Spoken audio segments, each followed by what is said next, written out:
Bonus দিবে ইনশাল্লাহ। না না, ওই যে ড্রেসিং রুমে গেলে বোনাস দিবে না। অবশ্যই এই বিপিএল আমার জন্য অনেক বড় একটা মঞ্চ। আপনার আগে 5 উইকেট নিছে, তো সেই জায়গা থেকে কি মানে ওইটা দেখার পর আত্মবিশ্বাস আর বেশি ছিল যে না এখানে ইজি ইয়ে করা যাবে? না না, ক্রিকেটে আপনার ইজি কোনো কিছুই না, কষ্ট করে নিতে হয়। সো আমি আমার প্রসেস মেনটেন করছি। সো এক একদিন আপনি হয়তো অনেক ভালো বোলিং করে উইকেট পাবেন না, বাট একদিন দেখা গেছে আপনি বাজে বোলিংয়ে উইকেট পাচ্ছেন। সো আমার প্ল্যান ছিল যে হার্ড লেন্থে বল করা, যেটা আমার স্ট্রেংথ, আমি আমার স্ট্রেংথেই বল করছি। সো ওইখান থেকে আমি সাকসেস। প্রথম স্টার্ট করেন নাই আর কি টুর্নামেন্টটা, তারপর যখন ফিরলেন কোনো কি একটু ভিতর জেদ ছিল কিনা পারফর্ম করে দেখানো, বিকজ একটা কম্পিটিশন আছে স্কোয়াডে? না, কম্পিটিশন তো সবসময় থাকবে, লাইক এরকম হেলদি কম্পিটিশন থাকলে ভালো লাগে। সো মেসেজ আমার যেটা মনে হচ্ছে যে আমাকে টিম ম্যানেজমেন্ট যে মেসেজটা দিয়েছিল যে আমি প্রথম 2 ম্যাচে বিবেচনা নাই ডে গেমে, তো তারা আমার ক্লিয়ার মেসেজ দিয়ে রাখছিল যে আমি নাইট ম্যাচ খেলবো। সো আমি ওইরকমভাবে প্রিপেয়ার ছিলাম সো নাইট ম্যাচের জন্য। যদি বলতেন আজকে তোমার ম্যাচ লো স্কোরিং ছিল, কন্ডিশনটা কি কারণে রানটা হচ্ছে না যদি? না, কন্ডিশন আমার কাছে মনে হচ্ছিল উইকেটটা ভালোই ছিল, আর বাট আজকে যে ডিউ পড়ে, আজকের মতো ডিউ আগে কখনো পড়ে নাই।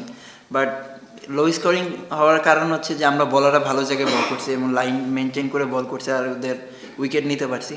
সো আমার কাছে এইটাই কারণ মনে হয়েছে যে ভালো জায়গায় বল করার কারণে রানটা কম হয়েছে। বললেন যে আমি যখন সুযোগ পাবো এটাই আমার সেই সুযোগ, আজকে 4 উইকেট নেওয়ার পরে কি এখন তো এই দ্বিধা নাই যে এটাই আমার সেই সুযোগ? না না, দ্বিধা না, যে লাইক যখন স্কোয়াড অ্যানাউন্স হয় লাইক আজকেরটা আজকে শেষ, আমি যেটা বিলিভ করি আজকেরটা আজকে শেষ, এটা পাস্ট। সো নেক্সট ম্যাচ যখন আবার নামবো তখন আবার নতুন করে শুরু করার চেষ্টা করব। সো আমার প্ল্যানে থাকে যে যখন আমি সুযোগ পাবো আমি যেন আমার 100% দিতে পারি।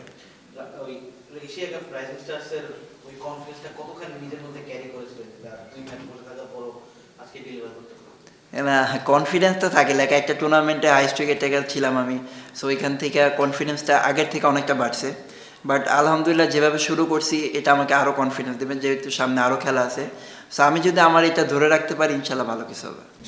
আরেকটা প্রশ্ন হচ্ছে যে আপনি বললেন যে আপনার টিম ম্যানেজমেন্ট বলে দিয়েছে যে রাত্রে ম্যাচের জন্য প্রস্তুতি নাও, দ্যাটস মিন অন অফ করে খেলতে হবে, আপনি 2 ম্যাচ খেলেন, এই ম্যাচ খেললেন, আসলে এইভাবে মেন্টালি কি প্রস্তুত থাকা যায় কিনা এবং কতটা টাফ?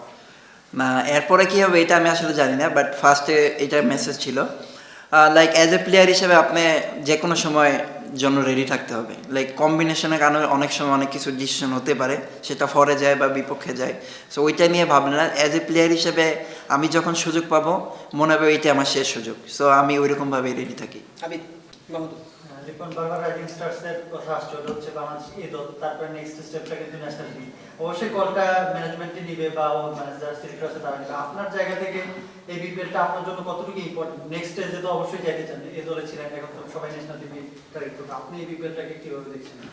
না, অবশ্যই এই বিপিএল আমার জন্য অনেক বড় একটা মঞ্চ। যদি আমি ইনশাল্লাহ ভালো মতো পারফর্ম করতে পারি তাহলে অবশ্যই ইনশাল্লাহ সুযোগ আসবে, আর আমি ওই সুযোগের জন্যই অপেক্ষায় আছি। যদি ইনশাল্লাহ আসে আমি এটাকে গ্র্যাব করব।